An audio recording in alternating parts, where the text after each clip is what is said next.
All right. Yeah, these are Infinity Reference 2s. I think they're from the 90s. I don't know if they're early 90s or mid 90s, but they're a two-way speaker. Shortly after buying them, I did have to get new surrounds put on the woofers. The surrounds were starting to rip.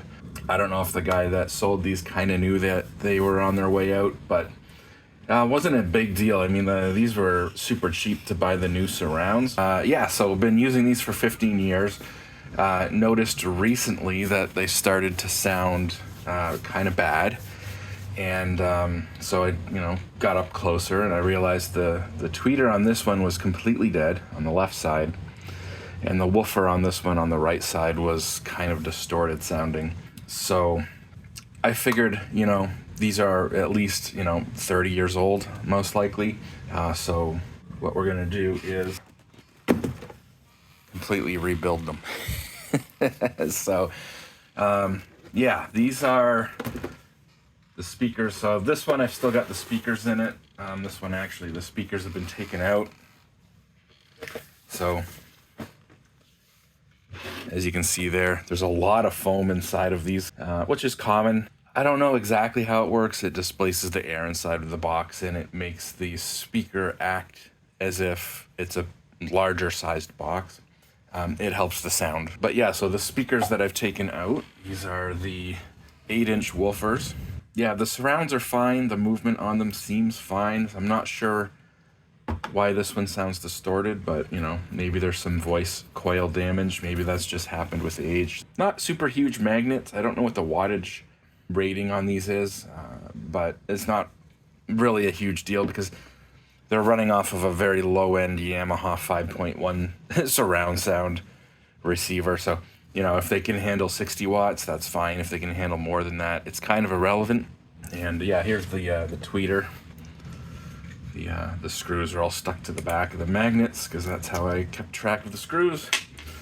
But yeah, these are roughly a 1-inch kind of a dome tweeter. They are paper. And yeah, decent sized magnet on the tweeter, I suppose. Again, not sure what the wattage rating on these is, but again, it's kind of irrelevant. The reason I say it's kind of irrelevant is because, yes, these replacement speakers do have bigger magnets. They may have a higher wattage rating. They can handle higher wattage. But again, the amplifier is not changing. So these are still going to be getting the same, 30 to 40 watts that the old speakers were getting. The same goes with speaker materials, Having an aluminum cone versus, say, a paper cone is only going to make the speaker heavier, which makes it harder to move, harder to stop in reverse direction. It's going to have more momentum in it, and you need more power now to drive that speaker properly. So in low power applications, having a lighter weight speaker maybe made out of paper might actually be better. So you don't want to overdo it on your speakers is the point I am trying to make. Just because the speakers can handle more wattage doesn't mean that's better for your application. Okay, so let's take a look at these speakers. I bought these speakers from a website called Parts Express. Pretty cool website. They have a huge selection because they basically specialize in speaker components. If you want to build your own speakers or repair speakers, they sell the woofers, the tweeters, they sell boxes, they sell the crossovers if you need to replace the whole crossover. And the prices are pretty decent. I paid about $40 US for the woofers, and I think about $20 US for the tweeters. And they have free shipping if you're in the US. So realistically, if you're in the US and you're in a state where you don't pay taxes, you're looking at like $120 and you got all 4 speakers. Now I live in Canada, so for me, I had to ship these with UPS, and the shipping was $60 US, and then I had to pay $30 Canadian in duty, which is basically tax. So for me, this ended up costing, I guess, like $200 US, which is close to about $275 Canadian, $280 Canadian. And it's true, for that price, I probably could find some speakers that would sound roughly as good as these, But there's a couple of things I really didn't want to waste these boxes. I really like the way these speakers look. I like the wood finish that they have on them. I also like the size of them. The size is just perfect for the stands that I have them on. It puts the tweeter pretty close to ear level when you're sitting on the couch. So like I was looking at some Pogue XT20s, for example. They've got, I think it was a 6.5-inch woofer on those compared to the 8-inch woofers here. But yeah, they're a little smaller. So yeah, I really like the size of these. I like the way they look, and I didn't want them to go to waste. So we're gonna rebuild them, and hopefully they sound good. So yeah, let's open this up. I haven't opened these yet, so.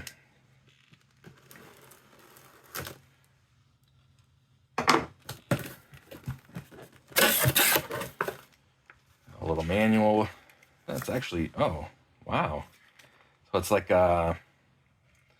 okay, so it's like an advertisement for this brand. So this brand is called Dayton Audio. They are a Chinese brand, but they seem to have some decent speakers for the price. Again, these were about $40 each, and they are a rubber surround, which in theory are going to last longer. Now again, I changed these ones out 14 years ago, and they're still fine. So depending on how long you realistically think you're going to be using the speakers for, it may not matter. If they're in a environment with lots of humidity, for example, in a car, it might be more important that you have rubber surrounds versus paper surrounds or foam surrounds. Yeah, pretty nice looking speaker. As you can see, the magnet on there is substantially bigger than the magnet that was on the original ones. Again, is that relevant? The power that's going to be going to these isn't changing. I would almost assume these can handle more power than the ones they're replacing. But again, that may not matter. But they are a decent looking speaker. They had decent reviews. They seem to be fairly popular. Again, these are 8 ohms. They do sell these in, I believe, like a 6 ohm or an 8 ohm version. Might even be a 4 ohm version. 4 ohms is typically only for car audio. You don't want to run 4 ohm speakers on a home audio receiver. So yeah, that's the woofer. And obviously that's going to go in there like that. They should fit. I took some crude measurements, but measuring the sort of the whole diameter, and then there's like, this bit of a lip here where it's sort of the recessed area for where it's actually going to screw. I measured that as well, so they should fit. I'm not too worried about that. And here's a look at the tweeters. And yep, so similar size. It's roughly a 1-inch tweeter compared to, most tweeters are roughly 1 inch. They're usually like just under an inch, like 0.75 inch, or sometimes they're like 1.25 inch, but they're typically roughly an inch. And these ones are titanium. I did want silk dome, but they were sold out, so I went with the titanium. I don't know, they still had good reviews. I've always been told that silk dome tweeters are the way to go, but I'm not sure. Titanium, I'm sure, is fine. Again, these ones I think are paper. They're not even like a silk. So, and again, these are 8 ohms. All right, and I guess that brings us to the last part. We're replacing all the speakers. We're also going to replace the capacitors. Yes, that's right. There is capacitors in speakers. There's capacitors in most speakers. And in the case of these speakers, they're back here. So let's take a look at this. So this is the crossover. And the purpose of the crossover is to filter out the low frequencies from the tweeter, from going to the tweeter, and the high frequencies from going to the woofer. The woofer can't handle the high frequencies very well. The tweeter can't handle the low frequencies very well. So sending those frequencies to those speakers Really, best case is just going to cause a lot of distortion, and worst case, it's going to destroy the speakers. These are special capacitors in that they're not polarized. The capacitors that came out of here were 3.5 and 16 microfarads, if I remember correctly.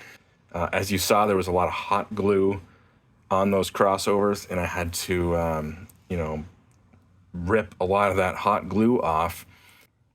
Okay, so I did have to cut these notches out on the side of the tweeter holes here. I just used this saw blade with my hand, cut these notches out. That's because the new tweeters have the terminals very far out on opposite sides. Now the old original tweeters, the magnets were a little smaller, and the terminals were sort of together side by side. But in order to get that to fit in there, I had to notch those out. Not a big deal. Other than that, it seems like the speakers are going to fit.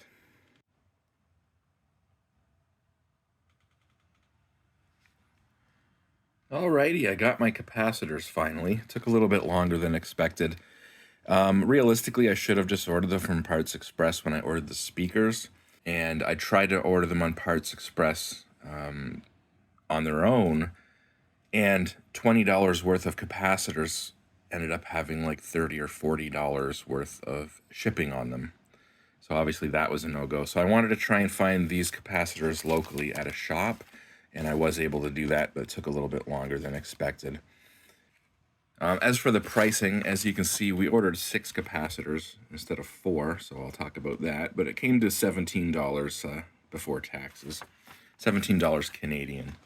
So these non-polarized capacitors are usually going to be a little bit more expensive than your standard polarized. And I found that a lot of them are axial, where you've got the leads coming out of opposite ends instead of normally like the capacitors that are getting replaced, where both leads would come out of the bottom. So mounting these will be a little bit different. I also have to double up the... so it was hard to find the 16 microfarad in a non-polarized 100 volt. And so I went with 2 8s. So we're going to replace the 16 with 2 8s. I also found it hard to find the 3.5 microfarad in a non-polarized 100 volt capacitor. So I ended up using a 4 microfarad, and that actually might work out because we've raised the impedance of the speakers. We've changed the speakers from 6 ohm to 8 ohm. And when the impedance goes up, if you don't change your capacitor value, the crossover point on the tweeter is also going to raise up. And so you don't want a dead zone between where your woofer starts to trail off and where your tweeters start to fill in. And so we don't want to raise the crossover point on the tweeters, because we don't want that dead zone. Now, if you lower the crossover point, if you start sending too low of frequencies to the tweeters, that would probably be hard on the tweeters.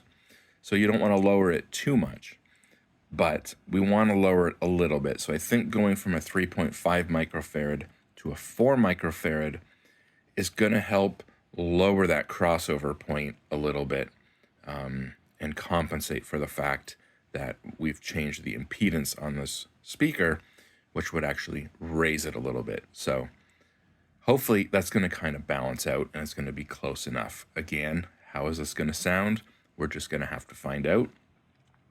But hopefully it's decent. Now, I've gotten kind of mixed stories on when it comes to picking your capacitors for your crossover and matching those to the impedance of the speaker. On one hand, some people are like, oh my God, you can't just willy-nilly change the value of the capacitors. It has to be exact. It's a highly tuned circuit. And if your capacitor values aren't exact, your speakers are going to sound like crap. That's on one side. On the other side, I found quite a lot of people saying for the tweeter, just use anything between like 3 and 5 microfarads. And so with 4 microfarads, we're kind of right in the middle of that range. And again, we're only slightly higher than the 3.5s that were in there. So I'm thinking it's going to be fine.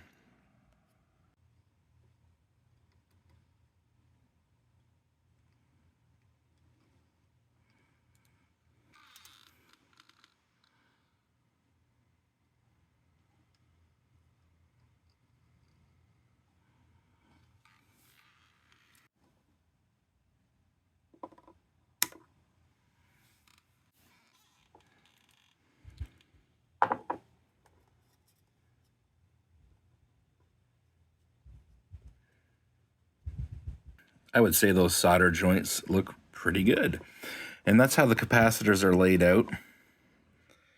I've got those two laying down flat side by side. Those are the 2 8s to make the 16. And then I just kept the little 4 microfarad sticking up. I figured as long as it's not higher than that coil beside it, it should be good, because realistically, as long as this thing, how does this go in? It goes in this way. As long as this thing slides in, we should be good. Yep. All right. Moment of truth. All right. So first things first, a little tone generator test. So this is 100 hertz. And I can hear that coming out of both speakers. Let's go to 5,000 hertz. Might want to cover your ears for a second. Okay, that sounds fine out of both speakers. Okay, so moment of truth. Let's open up Spotify, play something with some vocals that I'm familiar with.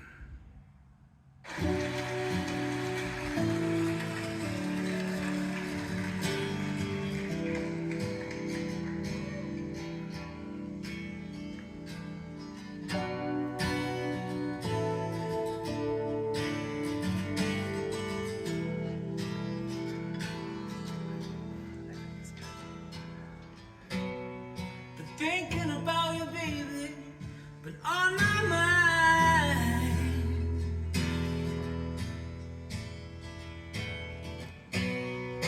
Well, can I feel your love? My heart must be blind. What can I say? Didn't want it to change. I listen to a lot of Ryan Adams. I'm very familiar with his vocals. He has very clean vocals. This is live, and a lot of his live performances, his vocals sound just as good as his studio performances. No auto-tune or any of that crap, just good old-fashioned singer-songwriter. And I've heard his vocals on cheap-sounding speakers, and it's really when I started to understand the importance of speakers when it comes to vocal quality. But let's try something maybe with a little more bass. These speakers never had a ton of bass, so that's not really my expectations, but hopefully this sounds decent.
Again, these speakers never had a ton of bass. I don't think they have any more or any less than they did before, but the vocals sound good. And I was a little worried with the tweeters because, again, I initially wanted to order the Silk Dome tweeters, but they were out of stock, and so I ended up going with these titanium ones. And I've always been told Silk Dome is best, Silk Dome is best, don't get titanium. Now, of course, looking at articles now, it seems like maybe that's not so true. And of course, it matters. I'm sure there's titanium tweeters that are better than the average Silk Dome, and I'm sure there's really good Silk Dome that are better than the average titanium. And it may also depend on the kind of power levels you're putting through them and other factors as well. So keep that in mind. I think they sound just as good as they did before. And the argument is, for the money I spent on the drivers and the shipping and the capacitors and my time, I could have probably just went out and bought, some brand new $300 speakers. And those $300 speakers may even sound better than these. But it's the principle. I wanted to not junk these. They're very nice looking speakers. I wanted to reuse them and see them live on.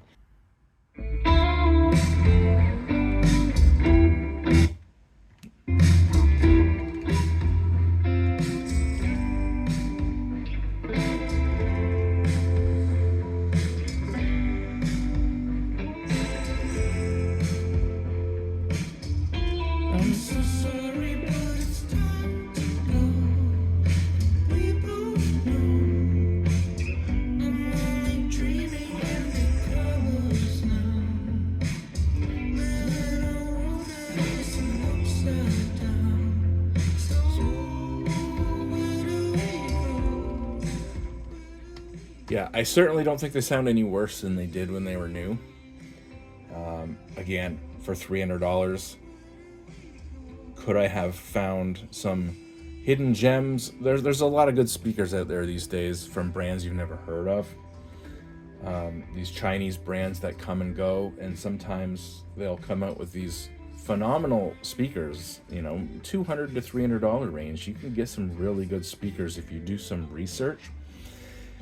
And again, I don't think these sound better than something I could have bought brand new for $300, and I could have just went out and bought new speakers and saved all the time and waiting for parts, and again, not knowing how it was going to sound. These could have ended up sounding terrible, and I'm glad to say they don't sound terrible. They sound as good as they did.